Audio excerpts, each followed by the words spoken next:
আজ আমি বানাচ্ছি জিরো অয়েল জিরো বাটার একটা স্ন্যাক্স রেসিপি।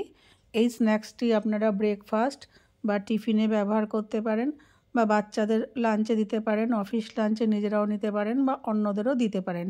এটা একটা হেলদি রেসিপি, আপনারা ট্রাই করে অবশ্যই দেখবেন। আপনারা যদি এই ব্যাপারটাকে, এই রান্নাটাকে আর একটু স্পাইসি খেতে চান, একটু এই যে চাট মশলা একটু উপর দিয়ে ছড়িয়ে দেবেন। মুখে যদি একটু স্পাইসি একটু ভালো লাগে খেতে, এরকম চাট মশলা দিয়ে দেবেন। দিয়ে এই কাসুন্দি বা সসের সাথে অনায়াসেই এটাকে সার্ভ করতে পারবেন।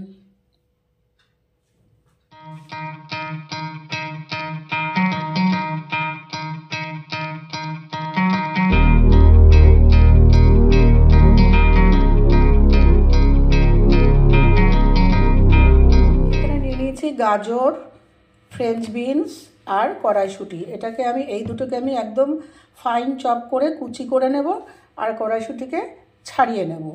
আমি এগুলো করে ফিরে আসছি আপনাদের কাছে।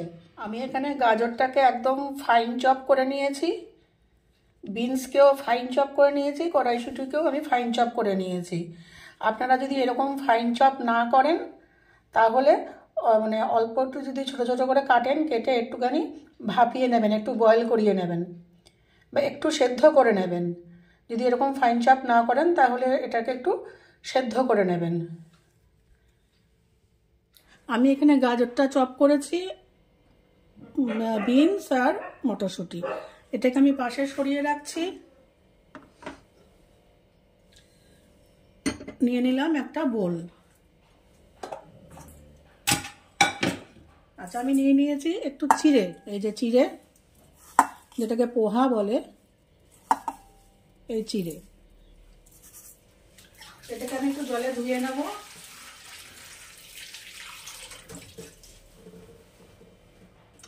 আমি চিড়েটা ভালো করে ধুয়ে এই বোলে দিয়ে দেবো। আমি ধুয়ে জল ঝরিয়ে নিয়েছি, নিয়ে দিয়ে দিলাম এই বোলে। এবারে দেব আলু, এই যে আলু, আমি এটাকে সেদ্ধ করে নিয়েছি, আলুটা দেব। বা আলুটা আপনারা এরকম আগের থেকেও মেখে রাখতে পারেন। আমি ভিডিও করার জন্য সঙ্গে সঙ্গে এখন দেখাচ্ছি যে আলুটা স্ম্যাশ করে দিচ্ছি। আচ্ছা, এখানে যদি কারো আলু খাওয়া বারণ থাকে, তাহলে আলুটা স্কিপ করে যাবেন।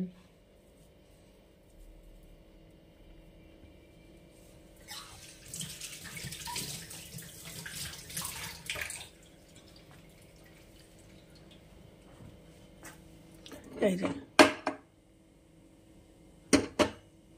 দিয়ে দিচ্ছি কেটে রাখা সবজিগুলো।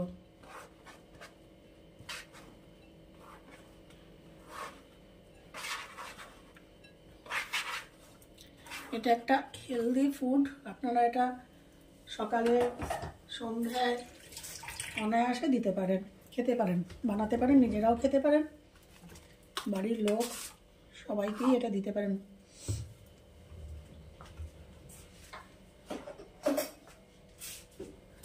আচ্ছা, এবারে দিয়ে দেব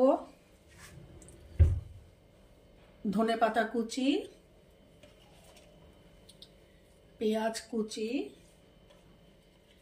আর একটা লঙ্কা কুচি। এই ঝালের পরিমাণটা আপনারা নিজেরা বুঝে দেবেন, কে কীরকম ঝাল খান সেই বুঝে দেবেন।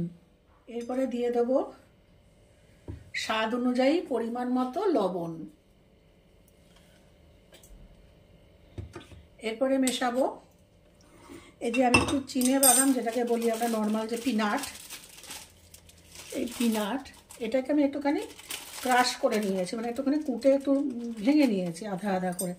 এই যে আপনাদের যদি এই চীনাবাদাম খাওয়ার রেস্ট্রিকশান থাকে, এটাকে স্কিপ করে যাবেন। এর বদলে আমন্ড দিতে পারেন, কাজু দিতে পারেন, আখরোট দিতে পারেন হেলদি অনুযায়ী। আর বাদাম জাতীয় সমস্ত প্রোডাক্ট যদি আপনাদের বাদ দেওয়া থাকে শারীরিক কারণে, এই অংশটাকে স্কিপ করে যাবেন। আমি গ্যাসে একটা ফ্রাইং প্যান বসিয়ে দিয়েছি, এর মধ্যে দিয়ে দেবো 1 চামচ ধনে পাউডার, কোরিয়ান্ডার পাউডার আর 1 চামচ কিউমিন পাউডার। কেউ যদি ঝাল বেশি খান এখানে রেড চিলি পাউডারও অ্যাড করে নিতে পারেন, কিন্তু যেহেতু এটা কাঁচা লঙ্কা দিয়েছি কোনো প্রয়োজন পড়ে না। এটা একটা হালকা রোস্ট করব। এটাকে আমি হালকা একটু রোস্ট করে নেব।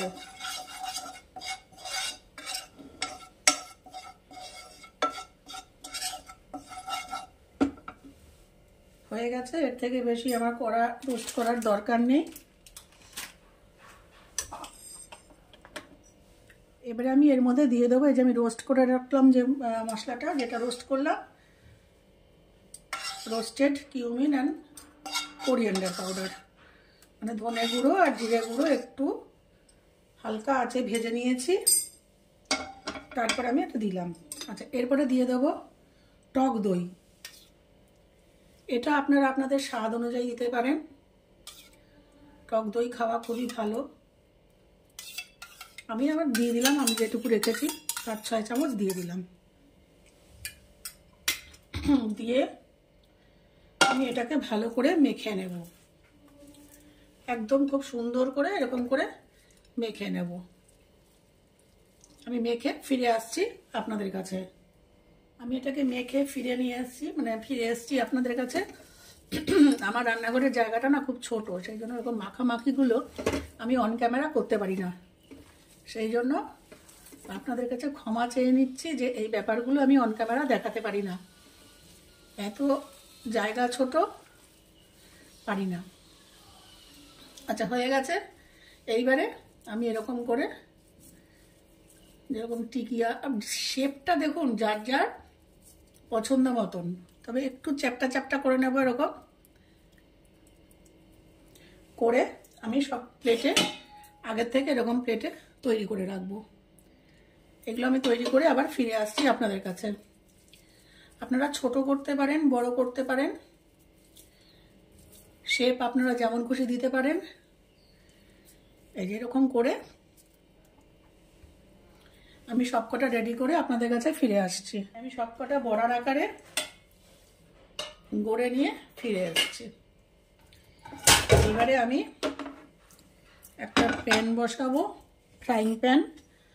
কোনো তেল, বাটার, ঘি কিচ্ছু ইউজ হবে না। এটা no oil no butter recipe, যেহেতু এখানে কিচ্ছুই হবে না। শুধু প্যানটা একটু আমি গরম করব, বেশি করে একটু ভালো করে প্যানটাকে একটু আমি গরম করে নেব। প্যানটা আমার ভালো হিট হয়ে গেছে। আমি ফ্লেমটাকে একটু লো করব, লো করে এইগুলো দিয়ে দেব, একটু সেঁকে নেব।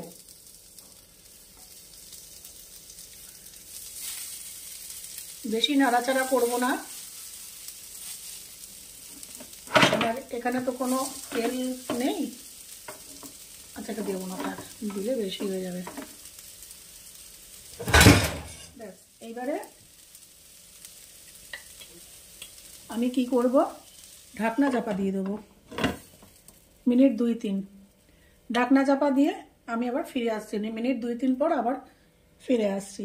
আর আমার রেসিপিগুলো যদি আপনাদের ভালো লেগে থাকে তাহলে আমার চ্যানেলটিকে অবশ্যই লাইক, শেয়ার, সাবস্ক্রাইব, কমেন্ট করবেন। লো ফ্লেমে 2-3 মিনিট রাখার পর আমি ঢাকনাটা ওপেন করলাম। আবার এই পাশটা হালকা হাতে এই পাশটা দিয়ে দেবো।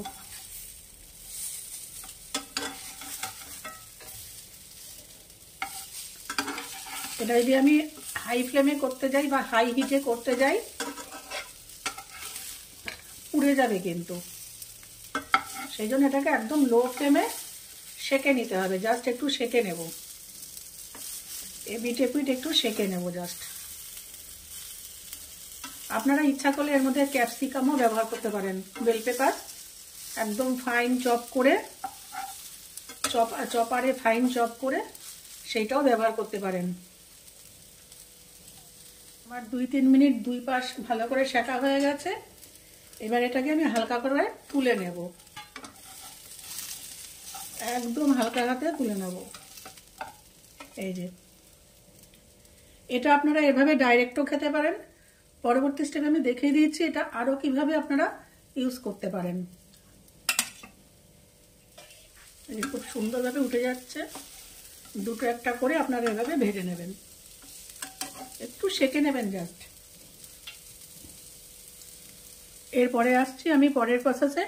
এটা আর কিভাবে খাওয়া যায় সেটা আমি দেখানোর জন্য।